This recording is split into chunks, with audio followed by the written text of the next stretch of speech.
Ok, gravando, vamos lá. Entendi. Senhor, muito obrigado por nos trazer mais uma vez aqui nesse encontro. Pedimos que o Senhor continue a nos instruir, nos dirigir no estudo da Tua Palavra. Que Teu Espírito nos guie, nos instrua. E traga convicção ao nosso coração. Que Ele seja o nosso professor e que as minhas palavras possam ser as Tuas palavras. Abençoa-nos nessa hora e aqueles que estarão se conectando conosco. Em nome de Jesus. Amém. Ok. Bom, fazer uma breve recapitulação do que a gente viu no último encontro, né, na semana retrasada. Nós estudamos a história de Uzias, rei Uzias. Vou colocar no mudo aqui porque está um barulho no background. O rei Uzias, e vimos que a experiência de Uzias ela é muito semelhante à experiência que Ptolomeu teve depois da conquista da batalha de Ráfia. Quando ele volta até o Egito, ele passa por Jerusalém, ele também tenta entrar dentro do templo, assim como Uzias entra dentro do templo sem ter o direito, né? Ele era proibido, os reis não podiam oficiar o trabalho dos sacerdotes, né? Isso é uma lição prática para nós, porque Deus sempre prezou a separação da igreja do Estado. Mesmo no antigo Israel, o sacerdote ele não poderia ser rei e o rei não poderia ser sacerdote, né? Separação dos poderes. Isso, no meu entendimento, é muito simples, né? Porque sempre que nós vemos esses dois poderes juntos, acontece vamos dizer assim, um poder arbitrário, né? Ou uma ditadura, vamos dizer assim, né? Não é essa bem a palavra que eu queria dizer, mas um autoritarismo talvez seja um pouco melhor, onde então a religião acaba ditando, né, as leis do poder civil. Isso a gente vê nos impérios antigos, como os egípcios, né, onde os sacerdotes dos egípcios eles tinham muito poder civil também, né, e legislativo de colocar leis e decretos e tudo mais, e influenciar o poder civil, que era o faraó. Isso a gente vê nas dinastias do Egito. Nós vemos na Babilônia também, né? O próprio Nabucodonosor, um poder civil, instituindo um decreto religioso de adoração, né? Então aqui nós temos a junção dos poderes, né? Pelo Império Medo-Persa nós vemos também, né, o rei Xerxes colocando aquele decreto, o rei Dario colocando aquele decreto no capítulo 6 de Daniel, né, que todos só poderiam adorar e orar a Dario, né, e não a qualquer outro deus. Então, cada vez que nós vemos esses dois poderes se unindo, você tem esse tipo de governo, né? Então, por isso Deus preza essa separação dos poderes. Por quê? Porque o único poder, o único governo que realmente tem vamos dizer, está me faltando as palavras hoje, a autoridade, né, e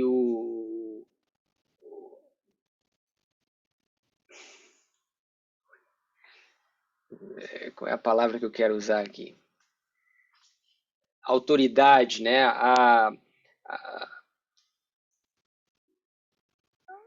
me ajudem, por favor. Poderio? Não é o poderio, né? A autoridade, a licença ou a licença, eu acho, né?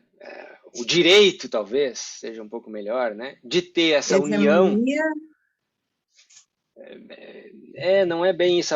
Mas o que eu quero dizer é que o único governo que tem a liberdade, o direito, a- Autonomia. não é autonomia. Não é autonomia. É, o único governo que pode ter essa ligação entre o poder civil e religioso é o governo do céu. Porque se você pensar, o governo de Deus ele tem essa característica de união entre a igreja e o Estado. Né? E Você vê permissão, permissão, poder. permissão, né? Qual é a palavra? Não é bem essa palavra, mas vocês entendem a ideia, né? É quando Lúcifer se rebelou no céu, ele justamente queria tomar controle ou tomar o poder desses dois aspectos do governo de Deus. Né? Em Isaías 14 diz que ele queria ascender até o trono de Deus, né? O poder civil aos lados do norte, né? A autoridade religiosa, né? De Deus também. Então ele queria tomar o poder da igreja e do Estado, poder civil, poder religioso de adoração, que só Deus, só Cristo, né, tinha o direito. E ele não conseguiu, a gente sabe, ele foi expulso do céu, ele e um terço dos anjos foram lançados para fora, de acordo com Apocalipse 12. Só que aí, como ele não conseguiu no céu, o que vocês acham que ele tentou? Ele tentou na terra, claro, né? Esse casal novinho, Adão e Eva, né, foram enganados e acabaram caindo em pecado, e ele tomou conta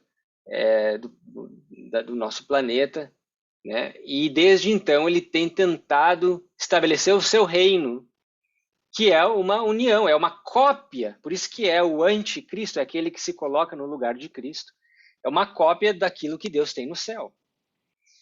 E por um momento ele conseguiu, de forma muito eficiente, essa Ellen White chama de a masterpiece, né? A peça mestre do governo, da obra de Satanás, que é justamente um governo onde você tem essa união da igreja e do Estado com a igreja, com o poder religioso no controle da relação. Isso se manifesta durante o reino de Roma papal, né, durante a Idade Média, onde o papado dominava os reis da Europa, né, dominava de forma muito, muito clara o poder civil da Europa. Então, tudo isso para dizer que o sacerdote ele não tinha, o rei não tinha o direito de entrar dentro do santuário e oferecer incenso ou sacrifício. Da mesma forma, Uzias desrespeitou, né, essa lei, essa instrução, e mesmo sendo um rei de Judá, ele não era permitido. E, obviamente, Ptolomeu, o rei do Egito, também não era permitido entrar no lugar santíssimo. E aí nós vimos na outra semana que a Terra Gloriosa, onde na história de Ptolomeu, ela representa a Terra Gloriosa em Daniel 11:41, que é os Estados Unidos da América, né? A Terra da Liberdade. Né? Nós fizemos essa conexão e vimos que o Santíssimo seria o lugar onde você encontra a lei, né? A Constituição, que é a lei da liberdade. Fizemos essa relação também, essa aplicação. E o fato de Ptolomeu querer entrar dentro do lugar santíssimo, né, teria alguma coisa a ver com essa Constituição, com essa lei da liberdade, algum ataque, ele queria colocar o seu dedo na Constituição americana. Obviamente, tudo isso é uma aplicação que nós fizemos daquilo que nos espera ainda no futuro, né? Obviamente, aqui nós não estamos falando ainda do decreto dominical, porque é o rei do sul que faz esse ataque, que é entrar dentro do santuário. Então, são eventos que precedem o decreto dominical e que vão impactar o mundo. Provavelmente aqui nos Estados Unidos primeiro e depois o resto do mundo. Sabendo que depois Ptolomeu sai do lugar do santuário, né? Ele tenta entrar, ele não consegue, ele sai, abatido e ele volta ao Egito. O Egito é um símbolo do mundo, né? Ele volta ao mundo, volta ao Egito, né? Já fazendo a aplicação, e começa uma perseguição muito grande. E aí, em seguida, então, vem a Batalha de Ipaniam, que nós ainda não chegamos lá, porque tem muito ainda a se estudar aqui na Batalha de Ráfia, os eventos conectados com Ráfia. Tá certo? Mais ou menos foi isso, assim, uma visão geral do que a gente viu da última vez, tá? Vimos também sobre a lepra, né, que é um símbolo do pecado, ele recebe lepra na sua testa, né?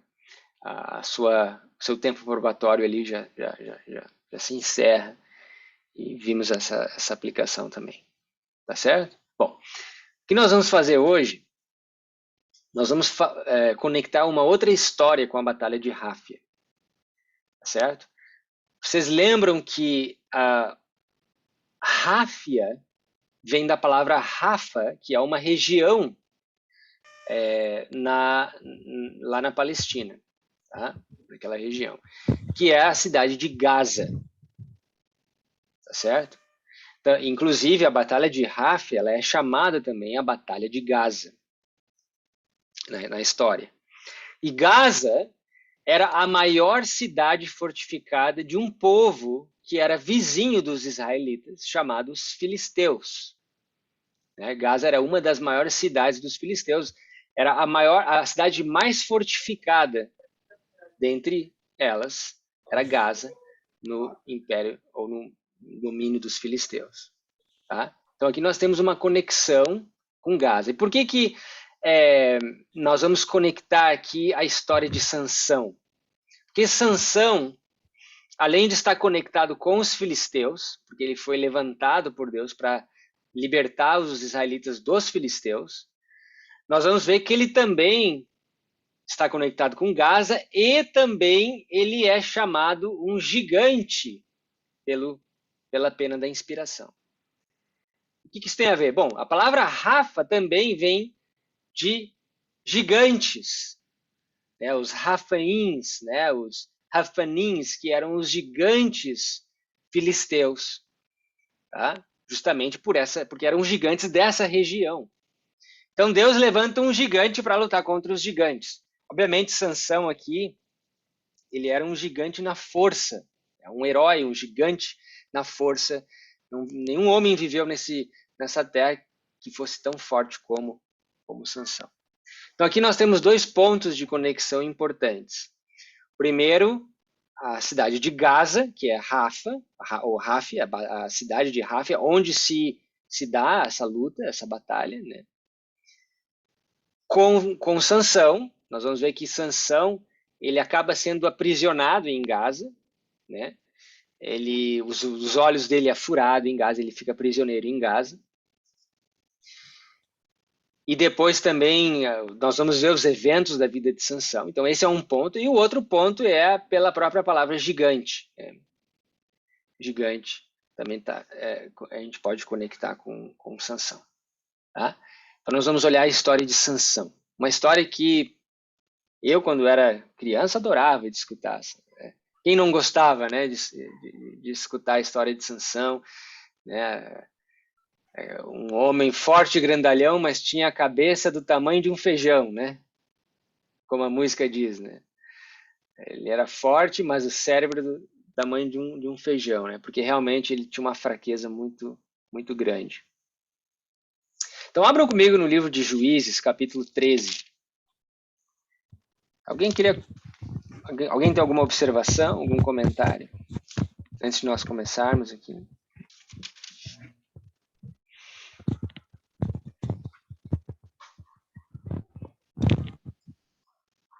Ok. Bom, Juízes capítulo 13. Eu queria que alguém lesse para nós, do verso 1 até o verso 5, por favor. E os filhos de Israel tornaram a fazer o que era mal aos olhos do Senhor. E o Senhor os entregou na mão dos filisteus por 40 anos. E havia um homem de Zorá, da tribo de Dan, cujo nome era Manoá, e sua mulher, sendo estéril, não tinha filhos. E o anjo do Senhor apareceu a esta mulher e disse-lhe: Eis que agora és estéril e nunca tens concebido, porém conceberás e darás um filho. Agora, pois, guarda-te de beber vinho ou bebida forte, ou comer coisa imunda, porque eis que tu conceberás e terás um filho sobre cuja cabeça não passará navalha. Porquanto o menino será nazireu de Deus desde o ventre, e ele começará a livrar a Israel da mão dos filisteus. Muito bem. Obrigado. Bom, então esse é o início da história, né? O que nós vemos aqui no verso 1? Primeira coisa que nós temos que entender aqui é que por causa da apostasia de Israel, aqui diz, os filhos de Israel tornaram a fazer o que era mal aos olhos do Senhor. Qual foi a consequência? Aqui diz, o Senhor os entregou nas mãos dos filisteus por um tempo determinado, por 40 anos. Né?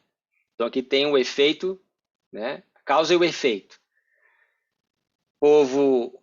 E a história dos juízes é basicamente isso, né? Ups and down, né? São pontos altos e baixos na experiência de Israel. Inclusive, o Espírito de Profecia diz que a razão que Deus colocou eles no meio dessas nações foi justamente para testá-los, para ver se eles iriam ser fiéis aos princípios.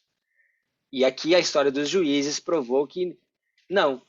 Né? Eles caíam, entraram em apostasia, então Deus tinha que levantar algum juiz, alguém para libertá-los, né? E para reformar o povo e restaurá-los aos mandamentos de Deus. Então, é basicamente isso que acontece. O povo de Israel aqui, eles entram em declínio espiritual e são entregues nas mãos dos filisteus por 40 anos. Tá? E aí, então, um anjo vem visitar Manoa, né, a sua mulher, trazendo uma notícia de um libertador, certo? Um libertador, e aí fala as características que esse libertador teria e os cuidados que o casal teria que ter para, né, fazer com que esse libertador tivesse sucesso e educasse, né, e fizesse ele crescer num lar com coisas específicas, regulamentos específicos, leis específicas e tudo mais. Está me faltando as palavras hoje. Bom, primeira coisa que a gente tem que entender aqui é, para nós, né, no nosso estudo, o que representa os filisteus nessa história? Quem representa os filisteus na história de Sansão? Nós sabemos que os profetas falaram mais para os nossos dias do que para os próprios dias deles. E essas histórias, elas são aplicadas para aqueles que vivem nos últimos dias. Então, baseado nesse princípio, a nossa pergunta como estudantes da Bíblia é, ok, Sansão, os filisteus, a história, tá, tudo bem, isso é, muitas lições morais interessantes, tá, mas de um aspecto profético, né, Deus declarando o fim desde o princípio, quais as implicações proféticas para nós? Então, primeiro símbolo são os filisteus, tá? Quem representam os filisteus nessa história? Certo? Abram comigo no capítulo 16 do livro de Juízes. Notem aqui no verso 23, a Bíblia dá uma característica interessante, que os filisteus eles tinham um Deus específico a quem eles adoravam. Tá? Verso 23, alguém lê para nós? No capítulo 16.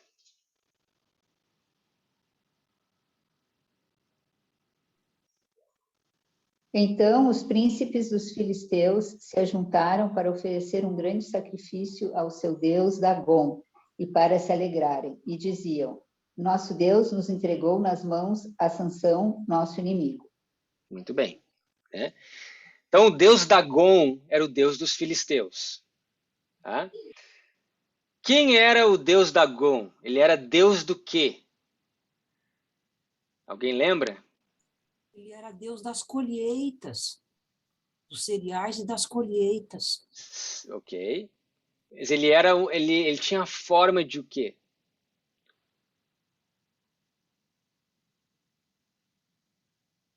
Qual era a forma que ele tinha? Alguém lembra?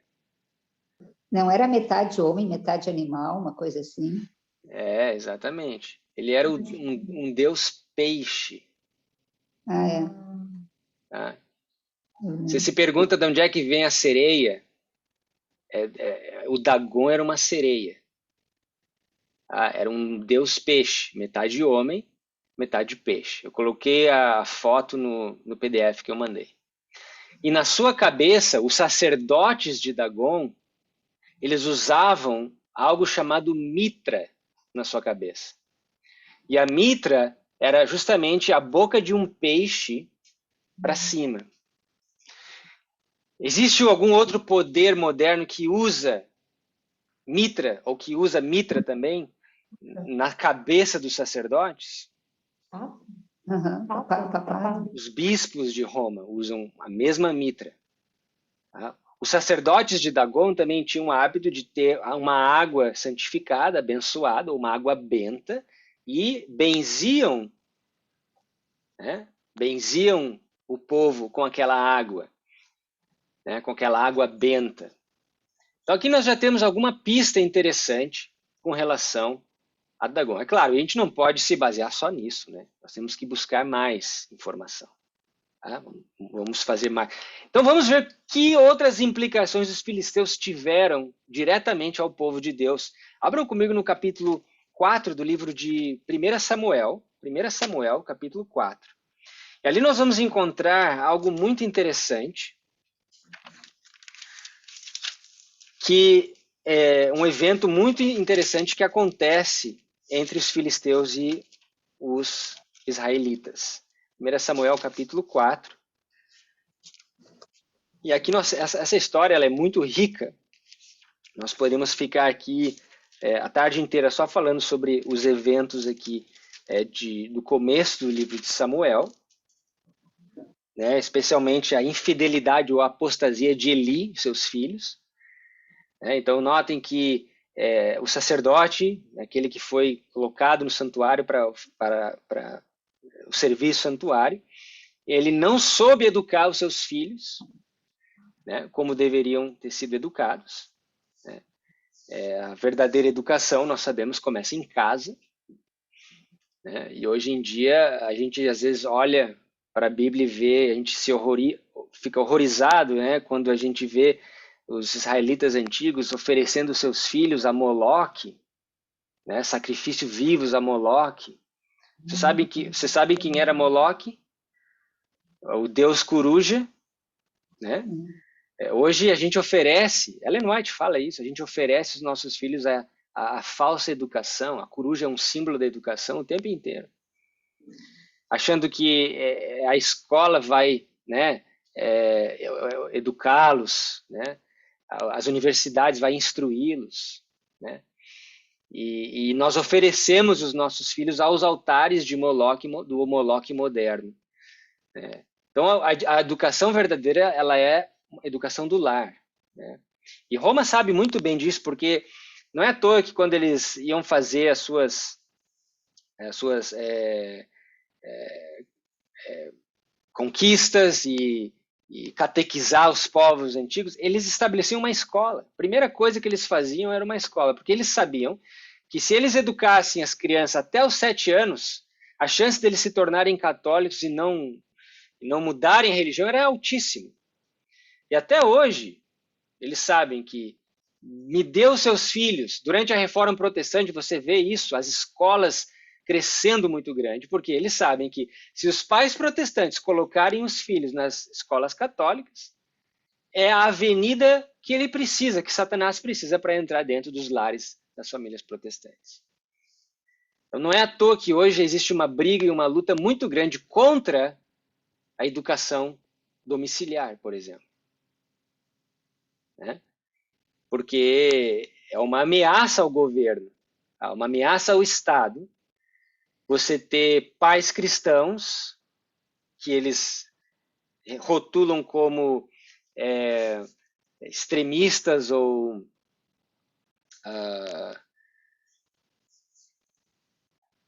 conservadores, né? Dogmáticos, educar os seus filhos da forma que eles acreditam. A educação, ela é um direito dos pais. Não só um direito, ela é um dever dos pais. Então, é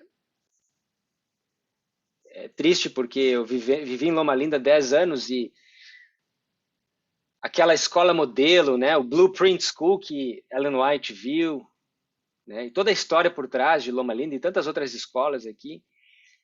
Você sabe que as escolas elas foram estabelecidas para criar missionários, para que fossem ao mundo e proclamassem as 3 mensagens angélicas.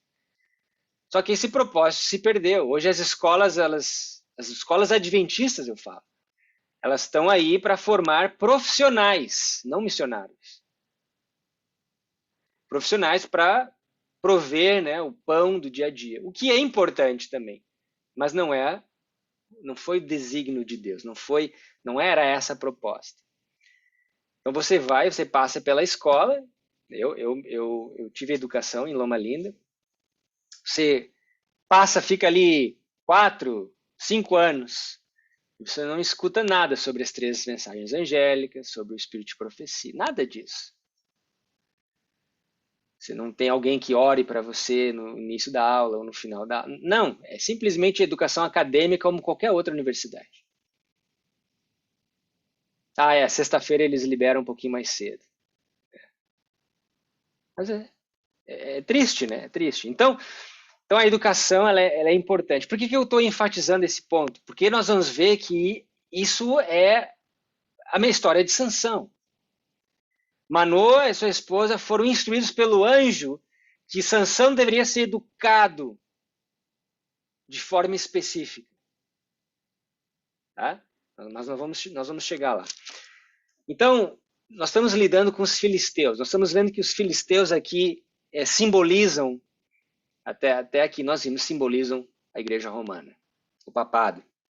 E aqui na história de Samuel, 1 Samuel 4, nós vamos ver ainda mais algo que conecta ao papado. Eu queria que alguém lesse para nós o verso 10, a partir do verso 10, até o verso 17.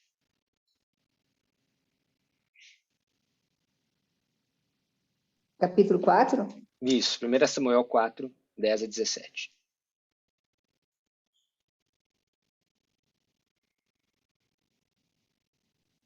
Então pelejaram os filisteus e Israel foi ferido, fugindo cada um para sua tenda. E foi tão grande o estrago que caíram de Israel 30.000 homens de pé. E foi tomada a arca de Deus, e os 2 filhos de Eli, Hofni e Finéias, morreram. Então correu da batalha um homem de Benjamim, e chegou no mesmo dia a Siló, e trazia as vestes rotas e terra sobre a cabeça. E chegando ele, eis que Eli estava sentado numa cadeira, olhando para o caminho, porquanto seu coração estava tremendo pela arca de Deus. Entrando, pois, aquele homem a anunciar isso na cidade, toda a cidade gritou. E Eli, ouvindo os gritos, disse: Que alvoroço é esse? Então chegou aquele homem apressadamente, veio e o anunciou a Eli. E era Eli da idade de 98 anos, e estavam os seus olhos tão escurecidos que já não podia ver. E disse aquele homem a Eli: Eu sou o que venho da batalha, porque eu fugi hoje da batalha. E disse ele: Que coisa sucedeu, filho meu? Então respondeu o que trazia as notícias e disse: Israel fugiu de diante dos filisteus e houve também grande matança entre o povo. E além disso, também teus 2 filhos, Hofni e Finéias, morreram e a arca de Deus foi tomada. Legal. Então vejam bem aqui. Aqui nós temos a apostasia de Eli, dos seus filhos, né? Nós não vamos falar mais sobre isso, mas Israel, eles foram vencidos nessa batalha. E a arca foi tomada. A arca de Deus, o que que fazia da arca algo tão importante? A lei de Deus? A lei de Deus que estava dentro da arca, né? O propiciatório, que ali era aspergido o sangue da aliança, né? Então, era um símbolo da soberania do Deus de Israel. Só que Israel estava transgredindo a lei. Então, o fato deles capturarem a arca foi simplesmente simbólico, porque eles já tinham quebrado a lei. Os próprios sacerdotes que eram para oficiar em relação ao povo estavam dormindo com as mulheres que serviam no templo, diante de Deus, né? Se embriagando com o vinho de Babilônia. Né? Então, notem aqui, a partir do verso 18, Eli cai da cadeira para trás, e a Bíblia diz que ele quebra o pescoço, e ali diz algo interessante, porque o homem ele era velho e pesado. Será que Eli fazia a reforma da saúde? Eu me pergunto, né? A Bíblia diz que ele era pesado e por causa desse peso ele acabou quebrando o pescoço. E aí Mas ele tem 98 anos também, né? Coitadinho. Velho e pesado, né? E a nora dele, a mulher de Finéias, o filho que tinha sido morto também, estava grávida. E aí diz que quando ela escutou a notícia que os sogros, o marido, né, e o irmão do marido tinham morrido, sobreveio a ela dores do parto, e ela teve uma criança. E qual foi o nome que ela colocou nessa criança?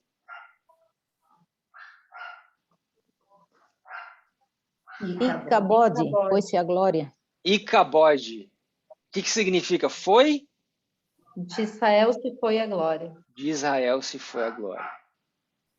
Que glória que se foi de Israel? Porque a arca de Deus foi tomada. Porque a arca de Deus foi tomada. Então notem, existe um poder aqui que toma a arca, né, a lei de Deus. Será que existe algum outro poder na Bíblia que também é conhecido por tentar tomar a lei ou, né, modificar a lei de Deus? Daniel 7:25, tentar mudar os tempos e a lei. Né? Então, a glória, tirando a glória de Israel, porque o momento que você começa a quebrar a lei, a glória de Israel, ela se vai. Isso me soa tão familiar. Olhem comigo no capítulo 12 de Eclesiastes. Capítulo 12 de Eclesiastes.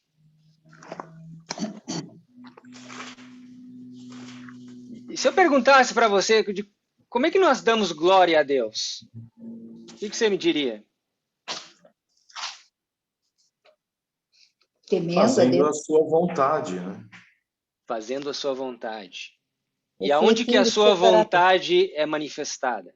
Na lei. Não é na lei? É ali que nós conhecemos a sua vontade. Alguém falou temendo a Deus, né? Temei a Deus e dai-lhe glória. Primeira mensagem angélica. O que significa isso na prática? Olhem só como...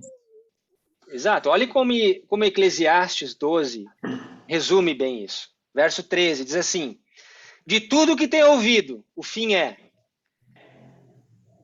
teme a Deus e guarda os seus mandamentos, porque isso é o dever de todo homem. Teme a Deus e dai-lhe glória. Teme a Deus e guarda os seus mandamentos. O que é temer a Deus? Parte da primeira mensagem. Respeitá-lo, né? Dar a ele o louvor que ele merece, colocá-lo realmente como poderoso e acima de tudo e todos, né? Legal, vamos ver uma definição bíblica bem simples. O que significa temer a Deus? Abram comigo em Provérbios. Guardar os seus mandamentos. Abram comigo em Provérbios. Vamos deixar a Bíblia definir para nós. Provérbios capítulo 8.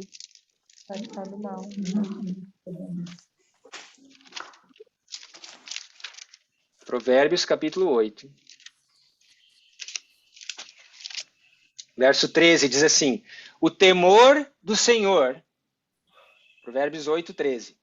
O temor do Senhor é odiar o mal, a soberba e a arrogância, o mau caminho e a boca perversa eu odeio.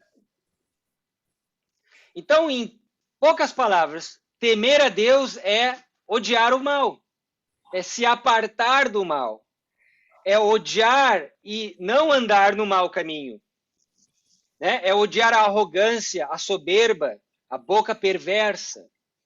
Então você teme a Deus rejeitando o pecado, odiando o pecado. E por que Deus coloca o seu temor diante de nós? Por que o primeiro passo é temer a Deus? Olha o que Êxodo capítulo 20 nos ensina. Êxodo capítulo 20, abram comigo. Êxodo capítulo 20. Nós sabemos que o temor do Senhor é o princípio da sabedoria. Nós sabemos que é o princípio, é o começo. Por que ele coloca o seu temor diante de nós? Êxodo capítulo 20, verso 20. E disse Moisés ao povo: não temais, Deus veio para vos provar, e para que o seu temor esteja diante de vós, a fim de que não pequeis. Deus coloca o seu temor diante de nós para quê? Para que não façamos o mal, né? Exatamente. Para que não pequeis, diz a Bíblia. Ok? Então, o temor do Senhor é se apartar do mal. Jó era um homem temente a Deus, ele se apartava do mal. Daniel era um homem temente a Deus, ele se apartava do mal. Bom, então se temer a Deus é se apartar do mal, o que significa dar glória a Deus? Bom, nós acabamos de ler lá em Eclesiastes, né? Temer a Deus e guarde os seus mandamentos, porque esse é o dever de todo homem. Então você dá glória a Deus guardando os seus mandamentos. E se apartando do mal. Exatamente. Então o primeiro passo, você se aparta do mal e você, como que você se mantém longe do mal? Guardando os mandamentos. Guardando os mandamentos. Tendo Então, comunhão com Deus. exatamente. A lei de Deus, os mandamentos de Deus são as diretrizes, né? São os limites. Nós sabemos que ela é comparada a um muro que cerca, uma cerca que protege, né, o cristão. Então, porque essa discussão moderna sobre, né, essa liberdade sexual que está sendo discutida tanto hoje em dia, quem que coloca os limites para isso? Você vai deixar a cultura colocar os limites? Porque se você deixar a cultura colocar, os muçulmanos, eles casam com meninas de 10, 12 anos. Talvez naquela cultura aquilo ali seja algo aceitável, mas para nós isso chama-se pedofilia. Então, qual que é a diretriz? Qual que é o limite? Qual que é o parâmetro aqui? A cultura? Você vai deixar o governo, a sociedade estabelecer com quantas mulheres você pode casar? Ou quantos amantes você pode ter fora do casamento? Ou qual é o conceito de liberdade sexual para você? Porque hoje em dia estão lavando a cabeça das crianças na nossa sociedade de que não importa se você se relacionar com um homem, com uma mulher, com 2 homens, com 2 mulheres, com 3, 4 pessoas ao mesmo tempo, desde que seja consensual. Esse é o tipo de educação, o poliamor. Horroroso aquele vídeo que alguém colocou no grupo essa semana, daquele padre tentando alertar seus fiéis do que estava acontecendo em escolas privadas. Satanás sabe que é através dos jovens que ele encontra acesso às famílias. Como eu falei, dá um jovem para um católico, para uma escola católica educar até os 7 anos para ver o que acontece. Satanás tentou o jovem casal no jardim e desde então ele viu que é através dos jovens que ele encontra acesso à igreja, à família, à sociedade. Vê na história da Revolução Francesa, da Revolução Russa, do regime militar no Brasil, a Revolução de 64, Quem foram usados por Satanás se não foram os jovens? É através dos universitários, dos jovens, que as revoluções aconteceram. Por quê? Porque essa é a estratégia de Satanás e não muda. Quem que está trazendo a cultura mundana para dentro da igreja, se não são os jovens? Então veja como a história ela se repete. Tá certo? Então, nós damos glória a Deus obedecendo os seus mandamentos, os seus parâmetros, os seus limites, as suas fronteiras, e dali nós não passamos. Então, por que nós acreditamos na família monogâmica entre um homem e uma mulher dentro do casamento? Porque esse é o limite, esse é o parâmetro que Deus colocou. Nós não tentamos aqui redefinir o que é o casamento. Nós simplesmente aceitamos a vontade e a palavra de Deus. Mas a sociedade, os jovens adoram redefinir as coisas. Não é mais casal, agora é trisal. É subverter, né, as coisas. Os adventistas subvertivos. Subversivos. Misericórdia. Bom, então, nós damos glória a Deus obedecendo os seus mandamentos. Jesus ensinou esse princípio de forma muito clara, muitas vezes, por uma questão de tempo. Abram comigo só ali em Mateus capítulo 5. Mateus capítulo 5, verso 16, diz assim: assim resplandeça a vossa luz diante dos homens, para que vejam as vossas, o quê? Boas obras. E o quê? Glorifiquem ao vosso Pai, deem glória a Deus. Então, a glorificação de Deus vem através das nossas obras. Como que nós damos glória a Deus? Temer a Deus, dá-lhe glória através das nossas obras, guardando os seus mandamentos, obedecendo os seus estatutos, os seus princípios. Tá certo? E aí no verso 17 ele diz assim, né? Não cuideis que vim de destruir a lei e os profetas. Não vim para destruir, mas cumprir. Cristo glorificou ao Pai como? Cumprindo a lei. Ele veio para cumprir a lei. Glorificou o Pai. Para nós glorificarmos a Cristo, nós temos que cumprir a lei também. É simples. 1 Coríntios capítulo 6, abram lá. 1 Coríntios capítulo 6. Paulo, ele também expande nesse assunto. Verso 20. 1 Coríntios capítulo 6, verso 20. Porque foste comprados por bom preço, glorificai, pois, a Deus no vosso corpo e no vosso espírito, os quais pertencem a Deus. Bom, aqui nós podemos trazer de volta a história de Sansão. Porque qual foi o mandamento do anjo a Manoa e a sua esposa? Que eles teriam que glorificar a Deus se abstendo de certas coisas. Porque aquele menino, aquela criança, ela era dedicada a Deus. Não é? Ela era um nazireu. Voltem lá comigo em Juízes, capítulo 13. Juízes, capítulo 13.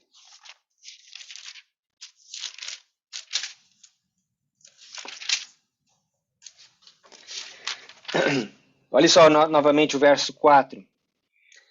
Agora, pois, guarda-te de beber vinho ou bebida forte ou comer coisa imunda. Então, aqui nós temos que tipo de reforma aqui que ela teria que colocar em prática. A reforma alimentar. Né? Reforma alimentar. Porque eis que tu conceberás e terás um filho sobre cuja cabeça não passará navalha. Mas espera aí, ela nem estava tendo, o filho não tinha nem nascido e ela já tinha que começar a se abster. Por quê? Quem sabe porque os hábitos dos pais passam para os filhos. Né? Os hábitos passam de forma hereditária. Então, o Espírito de Profecia é claro, as mães desde a concepção, elas devem cuidar de forma especial, porque nós sabemos, a ciência nos mostra isso. Né? O feto está intimamente ligado com a mãe. Nós vamos ler algumas citações depois. Só que aqui existe uma outra reforma, olha só. Porquanto o menino será nazireu, né? Cuja cabeça não passará navalha.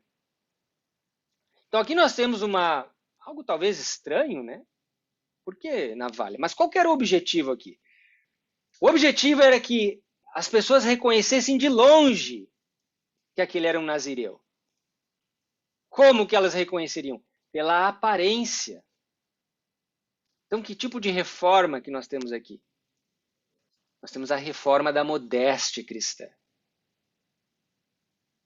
Cristãos, eles precisam ser conhecidos pelo que eles comem, pelo que eles bebem, como eles se comportam e também pelo seu traje, pela sua vestimenta, pela sua modéstia. Ele era um nazireu. Exatamente. Então, desde o ventre, ele começará a livrar a Israel das mãos dos filisteus. Tá certo? Então, aqui nós temos a promessa. Quem é Sansão nessa história? Quem é esse que é um nazireu, reformador da saúde, reformador do vestuário, que foi levantado por Deus, ungido por Deus, para libertar Israel da mão dos filisteus? Então, essa é a pergunta. Né? A propósito, nós conectamos já as 3 mensagens angélicas aqui, né? Temer a Deus, se apartar do mal, dar-lhe glória, guardar os seus mandamentos. Qual que é a próxima? Qual que é a próxima frase no texto? Porque é vinda a hora do seu juízo. Quem foi Sansão? Não foi Sansão um juiz? Então notem aqui as conexões que nós estamos fazendo. Juízo era para vir pela mão de Sansão. Um justo juiz ao povo e um juiz que puniria os filisteus. Babilônia, caiu Babilônia. E nós vamos ver que no final da vida de Sansão, ele destrói Babilônia. Babilônia cai de uma vez por todas. Então nós vamos ver que a história de Sansão, esse é o título do estudo dessa tarde, é a história do remanescente, a história da igreja remanescente. Assim como Sansão foi levantado um nazireu, a igreja adventista ela foi levantada, uma igreja específica, uma igreja especial para esse tempo, para libertar o povo da Babilônia. Assim como Sansão teve que cumprir as reformas da saúde, a igreja adventista foi dada instruções em relação à reforma da saúde. Uma dieta específica para esse tempo. Sansão tinha uma dieta específica para aquele tempo. Nós temos uma dieta específica para o nosso tempo.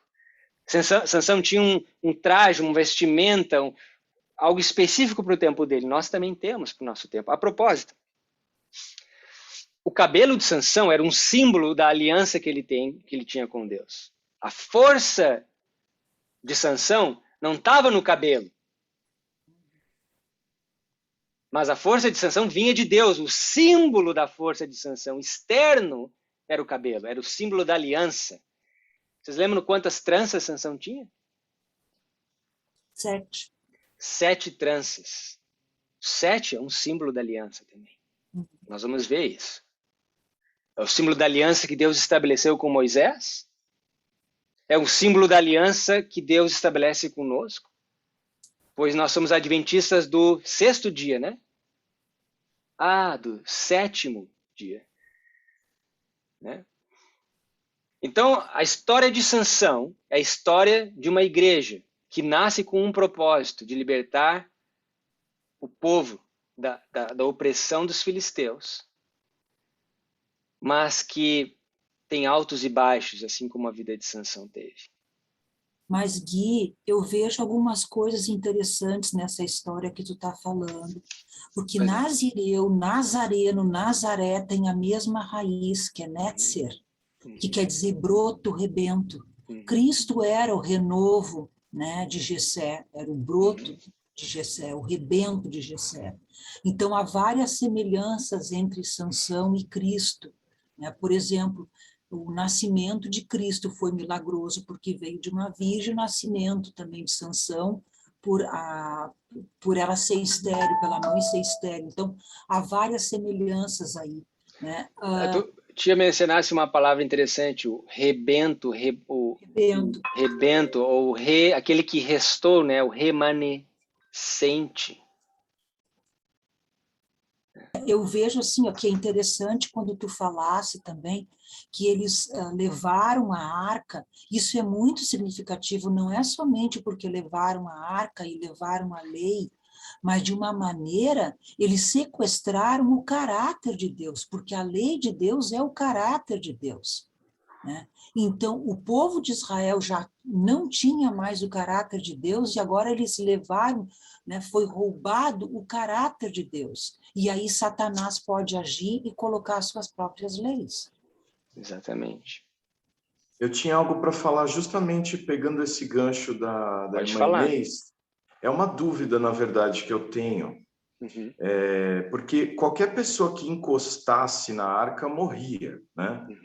Porque a glória de Deus estava ali, Deus estava ali. Então, como que um povo pagão consegue roubar, levar embora a arca e não morrer? Então, eu suspeito de que o Shekinah já nem acontecia mais, a glória de Deus já não estava mais sobre a arca. Eu estou errado? É uma dúvida mesmo que eu tenho. É um ponto importante, porque, de fato, né, enquanto o povo era fiel, vamos colocar dessa forma, né? Enquanto o povo era fiel a Deus, eles eram abençoados. Lembra da história de Baal Peor? O que Balaão disse? Olha, não vai dar para amaldiçoar o povo, não. Só se a gente fizer alguma coisa. Se a gente fazer com que eles tropecem e caiam em pecado, então a brecha na lei, né, eles cometerem, transgredirem a lei, então a gente vai poder amaldiçoar. E foi isso que eles fizeram. Então, essa história é uma exemplificação de que enquanto o povo permanecesse fiel, eles estavam sob a proteção divina. Só que ali naquele momento, em Samuel, a apostasia chegou a um ponto tão grande que o próprio sacerdote, os sacerdotes, os filhos de Levi, eles estavam fazendo horrores ali, fornicando na frente do santuário, né? Se embriagando com bebidas e coisas. Você lê, você vai ver. E aí Deus deixa que eles fossem capturados pelos filisteus, justamente para demonstrar para eles, né, que eles já tinham abandonado a aliança. Agora, interessante, porque eles levam a arca para dentro do templo de Dagon e ali acontece algumas coisas que eles dizem, não, a gente não quer mais esse troço aqui. Devolveram depois, né, a arca. Né? Então, agora, com relação ao Shekinah, certamente a gente sabe que era uma manifestação de Deus no santuário, nesse caso em Siló, né? E depois ele se manifesta novamente na inauguração do Templo de Salomão, por exemplo, você vê a manifestação da glória de Deus ali, né? Então, depois desse evento, nós ainda vemos algumas vezes Deus se manifestando em cima da Arca da Aliança, até que Nabucodonosor vem, né? A arca e os utensílios eles são escondidos numa caverna. Ele vem, destrói o santuário e o segundo templo, você não tem essa manifestação mais. Essa manifestação da presença de Deus. Tanto é que o profeta diz que o segundo templo seria mais glorioso do que o primeiro por uma única razão. Que o desejado de todas as nações ali passaria. Então, Cristo é que fez o segundo templo mais glorioso do que o primeiro. Mesmo que o segundo templo não tinha a Arca da Aliança, não tinha as mobílias originais, né? O segundo templo se torna mais glorioso pelas lentes do profeta, justamente pela presença de Cristo, né? Então, obviamente, no meu entendimento, se a glória de Deus estivesse ali, eles jamais poderiam ter levado a arca. Então, a glória de Deus não estava ali, foi permitido que eles levassem a arca, né? Porque a força de Israel não estava num objeto de ouro. Da mesma forma que a força de Sansão não estava no seu cabelo, mas um poder maior, muito maior, soberano, e aquilo ali era simplesmente um símbolo da força de Israel, né? Tanto é que o nome do filho da moça lá exatamente. foi-se a glória de Israel. A glória se foi, né? A glória, the glory departed, né? Não há mais glória em Israel, né? Então a glória, é claro, o Shekinah, e também a glória de você glorificar a Deus guardando os seus mandamentos. Por isso que eu levei vocês lá para mostrar que nós damos glória a Deus quando nós somos fiéis aos mandamentos de Deus, né? Então, não é porque nós nos reunimos numa igreja que a presença de Deus vai estar ali, né? Senão, quantas igrejas se reúnem no mundo aí no sábado, no domingo, na quarta-feira, né? Mas é o fato do povo, da fidelidade, o povo é que dá glória a Deus, e é por essa razão que Deus se manifesta, né? Então, assim que eu entendo. Mais algum comentário? Bom, eu queria levá-los para o PDF que eu coloquei no grupo. E aqui tem algumas citações bem interessantes para corroborar com tudo que nós falamos. Então, essa é a parte 1. Tá? Nós vamos destrinchar bem essa história. Tá? Nós vamos ver exatamente quais são as implicações para nós. Tá bom? Ali, Patriarcas e Profetas, 560. Em meio à apostasia generalizada, está aqui, ó, apostasia generalizada, os fiéis adoradores de Deus continuaram a implorar a liberação de Israel, libertação. Embora aparentemente não houvesse resposta, embora ano após ano o poder do opressor continuasse a descansar mais sobre a terra, a providência de Deus estava preparando ajuda para eles. Mesmo nos primeiros anos da opressão filisteia, nasceu uma criança através do qual Deus projetou para humilhar o poder desse poderoso inimigo. Então eu quero que vocês notem nesse texto que a opressão dos filisteus repousava sobre quem? De acordo com esse verso.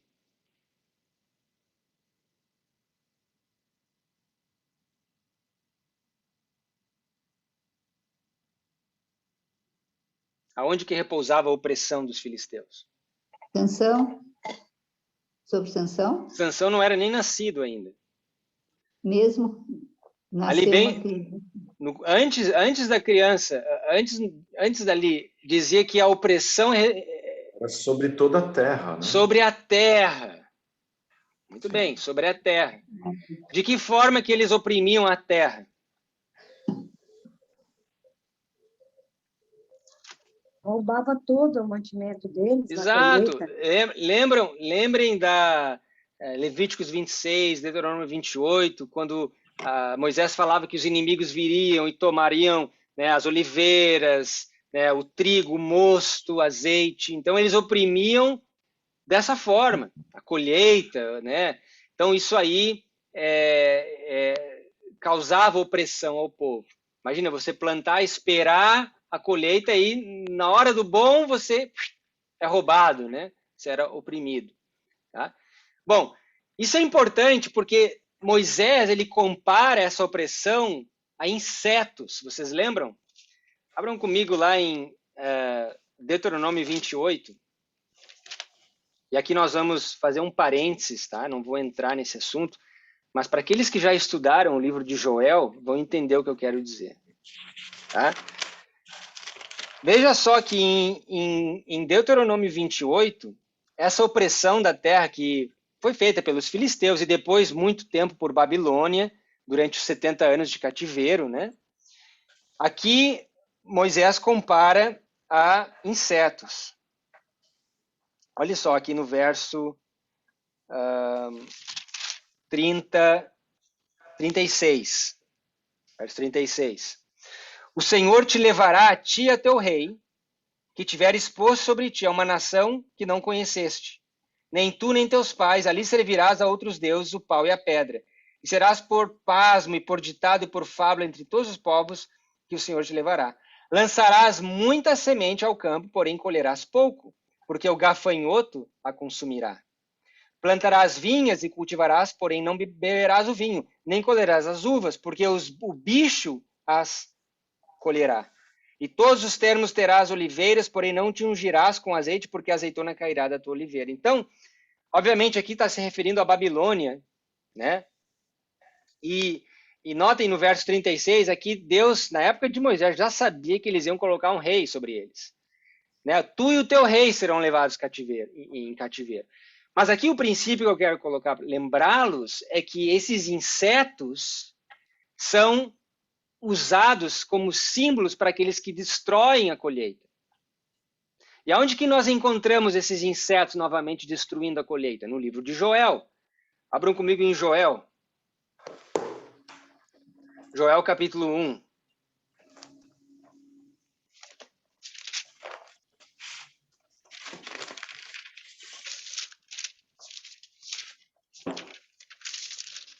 Joel capítulo 1, olhe lá. Verso 1, a palavra do Senhor que foi dirigida a Joel, filho de Petuel, ouvi isso, vós anciãos, escutai todos os moradores da terra, porventura isso aconteceu em vossos dias ou nos dias dos vossos pais? Fazei sobre isso uma narração aos vossos filhos, a seus filhos, e os filhos desses a outra geração. O que ficou da lagarta, o gafanhoto comeu, o que ficou do gafanhoto, a lacusta comeu, o que ficou da lacusta, o pulgão comeu. Então, são esses insetos, os bichos que Moisés falou, né? Esses insetos que Joel fala, que fazem o estrago na colheita. E aqueles que já estudaram o livro de Joel, sabem que esses bichos é um símbolo de Roma, é um símbolo de Babilônia, é um símbolo de Roma que vem e faz o estrago. E que o mosto, o trigo e o azeite também são um símbolo da palavra de Deus, que é destruída durante a Idade Média e também num tempo mais recente. Tá? Então, tudo isso é um estudo à parte, mas eu quero fazer essa conexão porque nós estamos dizendo que os filisteus representam quem? Os filisteus representam Roma, representam o papado.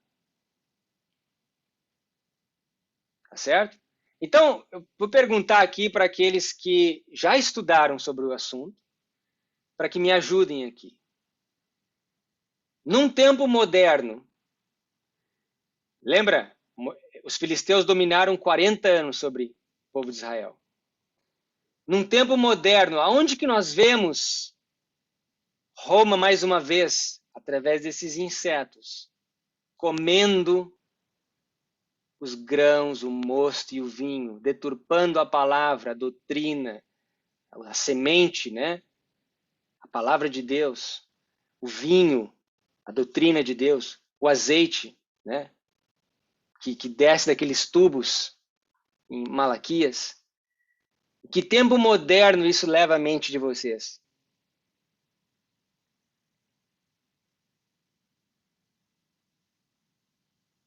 Alguém tem alguma... Nós estamos falando aqui da igreja remanescente, que é levantada, né, para fazer um trabalho.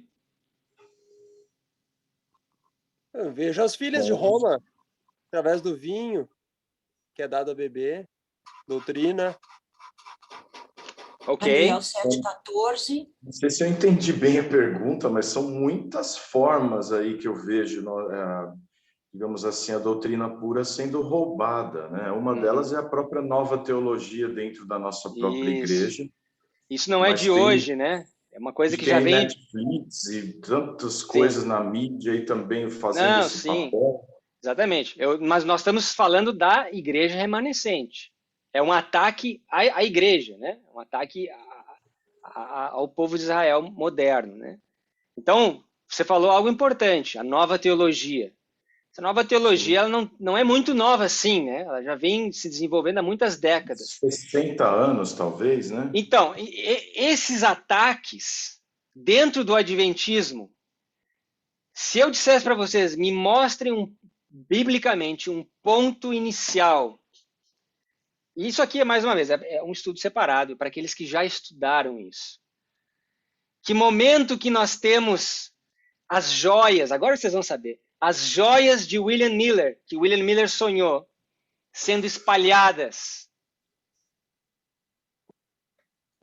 63. Teria sido no lançamento do livro, não?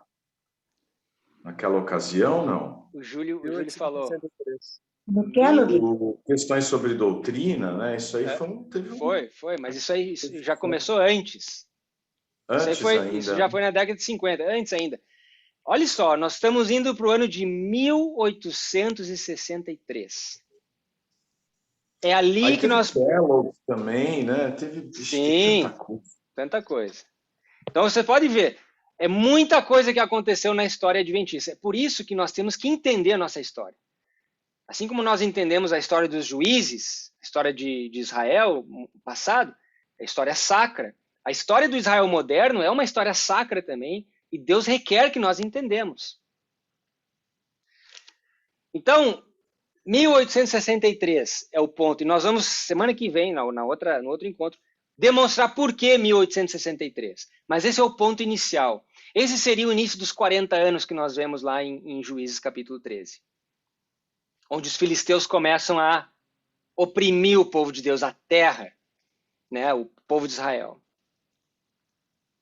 E o que acontece no início, aqui no texto, nos primeiros anos da opressão, logo no início, Deus levanta quem?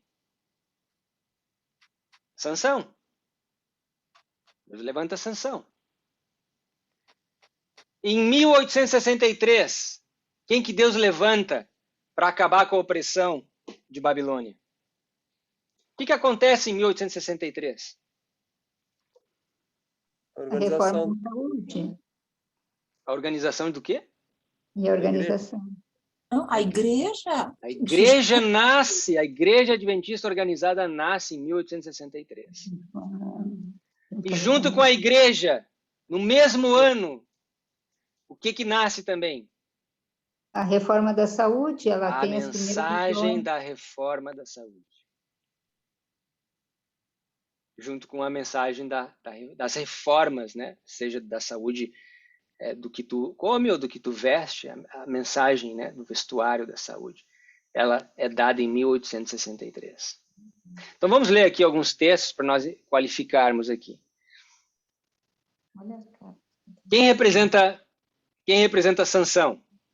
Sansão é um nazireu que nasce num momento específico da história, para uma obra específica, um homem que tem reformas na vida dele, alimentares. Tá? É um homem que teme a Deus, que deveria temer a Deus, dá glória a Deus, e ele é um juiz, ele anuncia a hora do juízo. A história de Sansão é a história da nossa igreja. Ele próprio não reconheceu esse papel dele. Reconhece. Ele não cumpre o papel, assim como nós reconhecemos. Ele não cumpriu, tá? Uhum. Exatamente. A igreja, desde da sua origem, ela reconhece o seu papel. Agora, se ela vai cumprir ou não durante os anos, aí nós vamos ver. Aí Rafael falou sobre Kellogg, né, sobre tantas outras apostasias que aconteceram, né, com o Daniels e Prescott, né, Questions on Doctrine, tudo aquilo são exemplos de como... Porque, irmãos, qual era o problema de Sansão? Ele tinha uma fraqueza. Qual era a fraqueza de Sansão? Mulher. E qual que é a fraqueza da igreja? O que é mulher? Alguém falou das filhas de Babilônia, as filhas dos filisteus. A fraqueza da igreja são as filhas dos filisteus, assim como a fraqueza de Sansão eram as filhas dos filisteus. Nós queremos ser como as outras denominações. Nós não queremos ser chamados um culto ou uma seita. Por isso que a gente fez o Questions on Doctrine, questões em doutrinas. Né? A gente quer ser que nem eles. O mesmo tipo de músicas, de liturgia, de adoração. né? Tem uma frase interessante, quando ele vai casar, os pais tentam convencê-lo a não casar com uma filisteia e que ele escolhesse alguém do povo de Deus, e ele disse, mas ela me agrada aos olhos, Exatamente. ou seja, a aparência. A gente olha para as mega churches aqui, nossa, como estão cheias! Vamos adotar os métodos evangelísticos que eles adotam. A gente ama ler livros de autores infiéis que não sabem nada das 3 mensagens angélicas. E aí eu me pergunto, por que nós não sabemos nada? Talvez seja uma pergunta retórica, né? Porque a gente só lê autores que guardam o domingo. Né? Você vai no ABC aqui, nossa, cheios, os pop stars do gospel. A gente vai fazer uma adoração na igreja, é música gospel. Outro dia eu fui numa igreja aqui em Woodlands, o serviço inteiro foi, ao invés de cantar hinos que tem doutrina, você sabe qual é a intenção da música, né? É você fixar a doutrina na cabeça. Aí você tem uma música sem doutrina, você vai fixar o quê? Que Deus é amor, Deus é maravilhoso, Deus é bom. Todo mundo já sabe isso. Então você pode pegar essa música e cantar em qualquer lugar. Você vai cantar numa igreja evangélica, numa igreja espírita, numa igreja católica, Deus é bom, Deus é o amor. Então é uma música ecumênica. Agora, vai cantar Don't Forget the Sabbath na igreja católica. Né? Vai cantar We're Marching to Zion, né? ou outras músicas cheias de doutrina. Não, aí você não pode cantar. Né? Então você vai lá, essa igreja de Woodlands, é engraçado porque ela é cercada de igrejas evangélicas. É uma igreja adventista, bem ali no meio do bairro, da comunidade. E por causa da influência, porque eles querem ser que nem agrada aos olhos, né? Eles começaram a adotar as músicas e os hinos. Então, a gente fica ali, levantem-se, vamos adorar, e aí violão, tá, e aí todo mundo, aí você começa a dançar, você começa a sacudir, porque doutrina não tem nada, mensagem não tem, então o que tem é ritmo, então vamos dançar. Então a gente fica assim, desculpa, chocado, mas isso não me choca mais.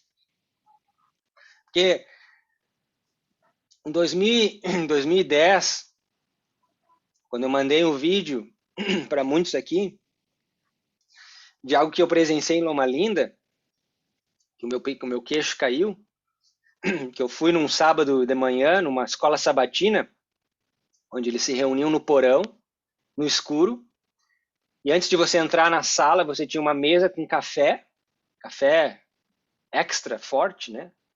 Com bolachas, com bastante açúcar, para tu ficar bem ligado. E aí as pessoas pegavam aquilo ali, entravam no santuário, e aí me lembrava de Ezequiel 8, quando você vai entrar e você vai ver abominações ainda maiores. Você entra ali, você vê todo mundo no escuro, aquelas luzes negras, né? A banda lá na frente tocando, o baterista de uma jaula, né? E aí a B foi lá gravar o troço, porque a gente não estava acreditando. E aí quando ela chegou perto, o cara se empolgou mais e começou. E aí eu olhei para o lado, tava lá os professores da universidade, tudo aqui, né? O pessoal, os jovens.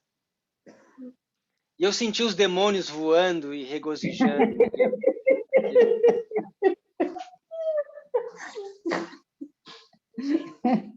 E aí vem o pastor, de sandálias, uma camisetinha, né, branca, aquelas camisetinhas da Hering branca, né, dando o seu milkshake pro pessoal, né, que nem leite já é milkshake, é leitinho com açúcar, né.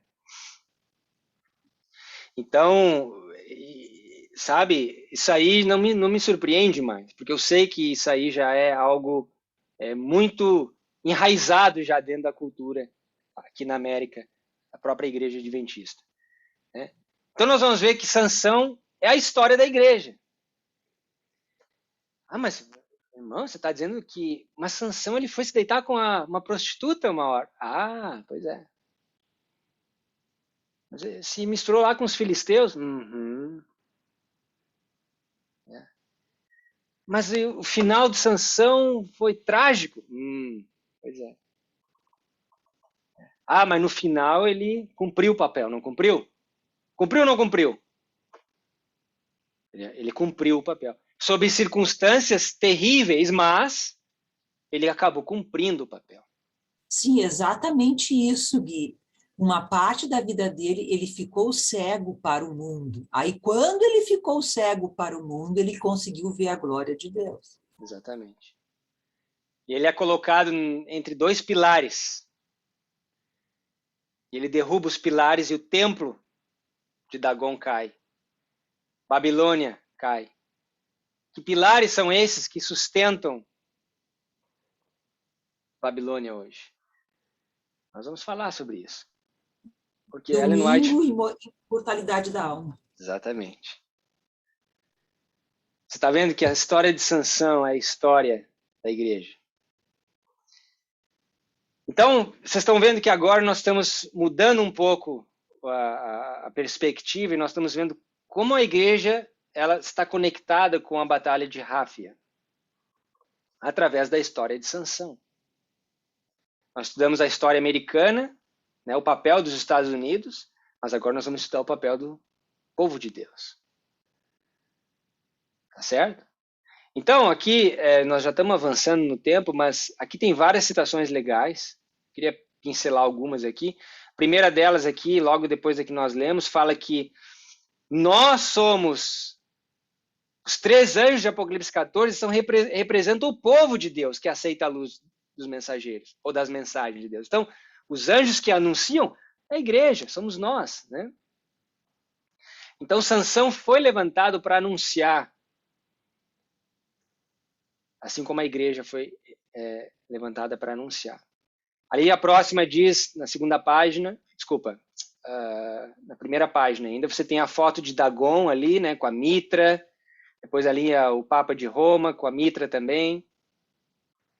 E ali diz que foi em 1863 que ela teve a mensagem, a visão, a primeira visão com relação às mensagens de saúde, conexão entre o alimento que ingerimos e o nosso bem-estar físico e espiritual. Tudo a ver com Sansão. Porque esse foi o mandado, a conexão do alimento com o bem-estar físico e espiritual. Não é só com o bem-estar físico, não, o espiritual também, né? Ali fala mais outra citação sobre 1863 e a visão da mensagem de saúde. Na segunda página você tem, na segunda citação ali em Mensagens Escolhidas, volume 3, também mais um testemunho, né? 1863. Também o estabelecimento da igreja em 1863, né? E aí no final eu queria ler essa última parte aqui. 6 de junho, olha só o que mais que ela vê em 1863. Não é só o estabelecimento da igreja e a mensagem de saúde, mas algo mais aqui. Em junho, 6 de junho de 1863, foram-me mostrados alguns dos perigos de quem? Dos jovens. Satanás está controlando a mente da juventude e dirigindo-lhes os inexperientes pés por sendas extraviadas. Então, a mesma tática que ele usou com Sansão, ele usou com os pioneiros adventistas. E a mesma tática que ele usa hoje. Através dos jovens que são introduzidas várias heresias dentro do meio do povo. E aí continua dizendo, eles ignoram-lhe os ardis, e nesses tempos perigosos os pais devem estar alerta, trabalhando com perseverança e diligência para impedir a primeira aproximação do inimigo. Eles devem instruir os seus filhos como? Lá no final, preceito por preceito, regra sobre regra, um pouco aqui, um pouco ali. Isaías 28:10. É o método do texto provado. É assim que nós temos que instruir os nossos filhos, mostrando nas escrituras. Notem essa agora. Ambos os pais transmitem suas próprias características mentais e físicas suas disposições e apetites a seus filhos. O quê? Está me dizendo, então, que disposições para o mal são transmitidas de forma hereditária? Está me dizendo, então, que um homossexualismo pode ser transmitido de forma hereditária? Está aqui. As características mentais, físicas e disposições e apetites são transmitidos de forma hereditária, sim. Como resultado da intemperança dos pais. Os filhos muitas vezes carecem de força física e poder o quê? Mental e moral. Então você se pergunta por que a sociedade tem tão pouco poder moral hoje? Por quê? Isso é algo que vem se degradando pelas gerações. Olha o que ela diz. Como as crianças têm menos poder para resistir à tentação do que os pais tinham, a tendência, cada geração, cai cada vez mais baixo.